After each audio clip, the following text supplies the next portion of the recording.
Sa ating pagtatala, meron tayong 296 na incident. Minor incidents lamang naman, pero lahat ito ay nabigyan natin ng lunas. Meron tayong mga deployed, aside dun sa ating mga deployed na mga patrollers, meron tayong deployed na mga medical personnel na nagbigay ng assistance dun sa ating mga kababayan. Yung mga nahilo, medyo may mga natapilok. So, katulong ang DOH, meron naman tayong mga medical personnel na nandito para mag-assist sa kanila. Bukod sa pagiging kalmado, kailangan natin na lagi tayong isipin natin yung sarili natin, kung mga baon nating tubig, tingnan din natin yung ating dinadaan at maging alerto tayo sa paligid. Alam naman natin na hindi lahat ng nandyan ay pumupunta para sa kanilang mga debosyon, kundi may mga nananamantala. So mag-ingat din tayo sa ating mga kagamitan, maging sa ating mga sarili at mga kasama.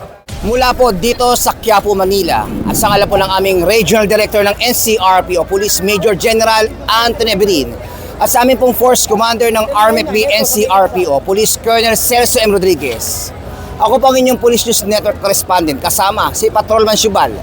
Ako po si Police Chief Master Sergeant Mauricio Bonilla Ruiz, alagad ng batas, tagataguyod ng balitang pulis.